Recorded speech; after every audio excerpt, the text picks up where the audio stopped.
public service ulit tayo kasama of course Dean Mel Santamaria na magbabahagi po ng libreng payong legal.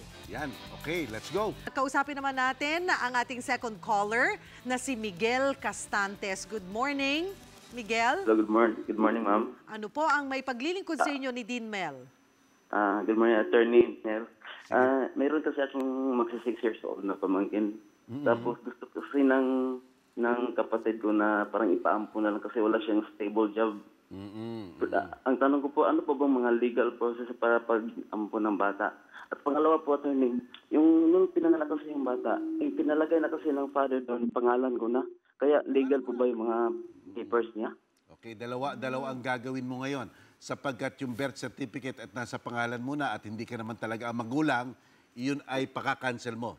Ano dyan, ang proseso dyan, petition for cancellation of simulated birth certificate.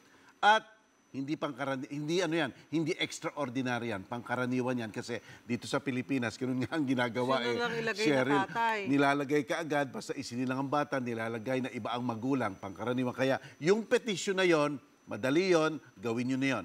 At pagkatapos, sa pag-aanpon, dapat legal process yan. Ang unang kukunin ninyo ay yung nakasulat na pahintulot ng tatay. The written consent ng tatay.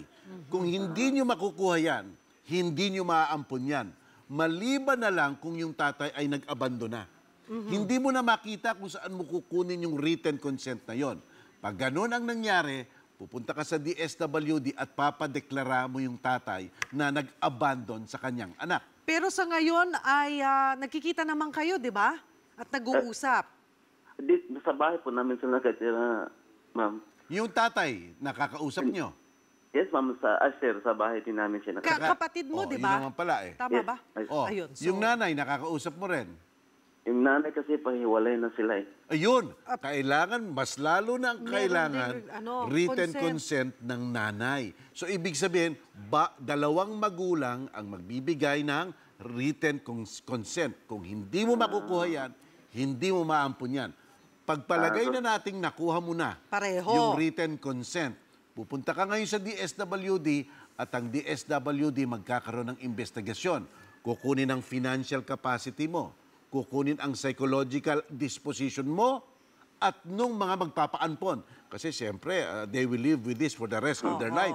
Bibigay ang anak nila eh, kaya isang napaka-importanting decision yan. At pagkatapos, titignan pa ang iba't ibang mga bagay. Halimbawa, pakukuhanin pa kayo ng NBI niyan, ng mga medical certificate. Oo, gaano ka bang kalakas, 'di ba? At saka Pilipino ka ba? Something like that. So lahat ng iuutos sa iyo ng DSWD dapat susundin mo.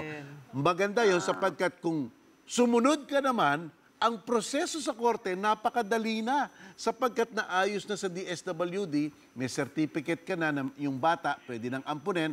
Pag pinail mo 'yon, ang gagawin ng korte, tatawagin lang si social worker ng DSWD at papatestipayin at sasabihin kung ano ang ginawa, tatawagin ka rin. Tapos na. Wala na. Madali lang yan. Kasi ang adoption ay ang kasong hindi awa yan. Isang loving case yan. Ika nga. Kasi nga gusto mo mag-ampunan ng bata. Excuse me. Ano yan? Invalid pa ba yung birth certificate niya? Hindi valid yun. Peke yun. Peke yun. Mali yun. So, yun ang unang-unang sinasabi ni Dean Mel na ipaayos nyo na agad para masimulan mo yung tamang proseso ng pag-aampon na lumalabas na pamangkin mo, no? Pamangkin mo yun? Yes, ma'am. Oo, yun. Mag-petition for cancellation of simulated birth certificate ka doon. Mali yun, hindi dapat umiral yung birth certificate na yun. Thank you, attorney. Okay. May communication ka ba dun sa nanay? Sa Facebook, ma'am. Ayun, sabihan nyo mag-usap na. po kayo. Oo, kasi hindi nga simpleng desisyon.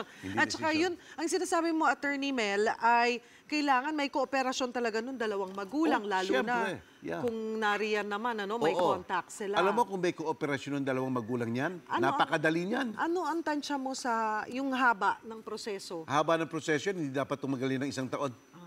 Kung lahat maayos, siguro mga 6 na buwan, 7 buwan, kuha mo na ang desisyon ng korte. Ayan. Nag-iiba ba ang proseso or yung haba ng pag-aampon sa edad ng bata? Kasi ngayon 6 years old.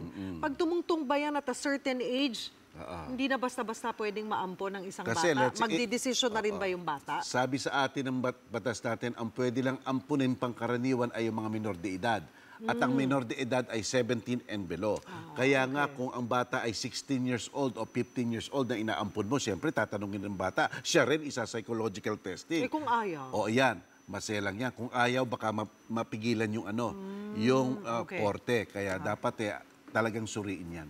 Ayan, maraming salamat sa iyo, Miguel. Of course. Thank you, Ma'am Shell. More power. Thank you. Thank you. Thank you very much. Ayun na po, kung kayo po ay may mga problemang kailangan ng legal na aksyon, maaari kayong mag-text sa amin sa 0999-879-7877 o mag-iwan ng mensahe sa aming Facebook account sa Itanong kay Dean. Susubukan po natin sagutin lahat ang inyong mga problemang legal. Be sure to come back. Use 5 everywhere. Copyright 2016.